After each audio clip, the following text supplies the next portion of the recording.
اے ایمان والو بولیے نا میرے نبی پر درود و سلام پڑھو. اس نے حکم دیا میرے نبی پر درود و سلام پڑھو. حکم آ گیا. اب ہم پڑھنے لگے درود و سلام. تو ہم نے پڑھا کیا؟ اس کی حکم کی تعمیل میں ہم نے کہا اللہم صلی علی سیدنا محمد، اللہ تعالیٰ تو حضور پر درود و سلام دے. اس نے حکم دیا میرے نبی پر درود و سلام پڑھو. جب ہم پڑھنے بیٹھے تو ہم نے کہا اللہم صلی علی سیدنا محمد، اے اللہ تو درود و سلام پڑھ میرے ہمارے محبوب پر. وہ کہتا ہے تم پڑھو، ہم کہتے ہیں تو پڑھ. یہ ہے درود و سلام. وہ کہتا ہے تم پڑھو، ہم کہتے ہیں مولا تو پڑھ، ہم اس قابل نہیں ہیں، ہماری طرف سے بھی تو پڑھ دے. گویا یاد رکھ لو ہر عبادت کیا اللہ کی ہر عبادت بندہ کرتا ہے. حضور کا درود و سلام بندے کو دینے ہی نہیں دیا، بندے کی طرف سے بھی خدا خود دیتا ہے، اپنی طرف سے بھی خدا خود دیتا ہے. میں ایمان والو درود و سلام پڑھو میرے نبی پر. جب ہم پڑھنے لگے اس نے کہا تم پڑھو. جب ہم پڑھنے لگے تو ہمارا درود کیا؟ ہم نے کہا باری تعالیٰ تو پڑھ، تو بھیج، ہم تو اس قابل نہیں ہیں.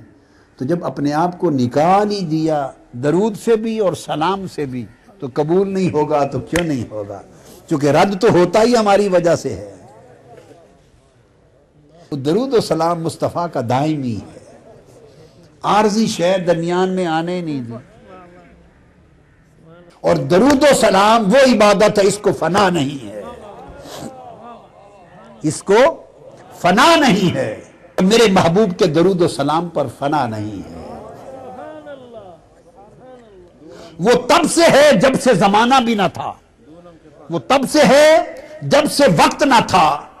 جب وقت نہ تھا، جب زمانہ نہ تھا، جب اتصال نہ تھا، جب انقطاع نہ تھا، جب ماضی نہ تھا، حال نہ تھا، مستقبل نہ تھا، کچھ بھی نہ بنا تھا، تو تب بھی میرے محبوب پر درود و سلام تھا. اور جب کچھ بھی نہ ہوگا تو تب بھی درود و سلام ہوگا. باری تعالیٰ یہ کیسے؟ جب کچھ بھی نہ ہوگا تو تب بھی ہوگا، یہ کیسے ہوگا؟ اس نے کہا وہ تو تب نہ ہوتا اگر تم پڑھتے، پڑھتا تو میں ہوں، تو میں ہمیشہ سے تھا، ہمیشہ ہوں گا. تم پڑھتے، اگر تم پڑھتے درود و سلام تم پڑھتے اور میں نے تمہارے درود و سلام میں تم کو داخل کر دیا ہوتا کہ ہم پڑھ رہے ہیں، تو پھر کہتے کہ کبھی کوئی نہیں پڑھتا تھا، پھر تم کہتے کہ کبھی کوئی پڑھنے والا نہ ہوگا. اگر تم پڑھتے تو ختم ہو جاتا. اب تم تو ہیں ہی نہیں، اب ہم ہی ہم ہیں. اللہ کہتا ہے اب تم تو ہو ہی نہیں، اب تو ہم ہی ہم ہیں. سو جب کچھ نہ تھا تب بھی ہم تھے، جب کچھ نہ ہوگا تب بھی ہم ہوں گے. تو پتہ چلا جب سے رب ہے تب سے درود و سلام ہے، اور جب تک رب ہے تب تک درود و سلام ہوگا. حالانکہ ایک وقت وہ تھا جب رب تھا مگر کوئی نماز پڑھنے والا نہ تھا، نماز نہ تھی. تھا جب نماز نہیں پڑھی جاتی تھی، جب روزہ نہیں رکھا جاتا تھا، جب حج نہیں کیا جاتا تھا، جب زکوٰۃ نہیں دی جاتی تھی، جب استغفار نہیں پڑھا جاتا تھا. ساری عبادتیں، ایک وقت وہ تھا ساری عبادتوں سے میں کوئی عبادت نہ تھی، تب بھی مصطفیٰ پہ درود و سلام تھا. مصطفیٰ پر درود و سلام تھا. چونکہ حقیقت محمدی ابدی ہے، حقیقت محمدی ابدی ہے، دائمی ہے.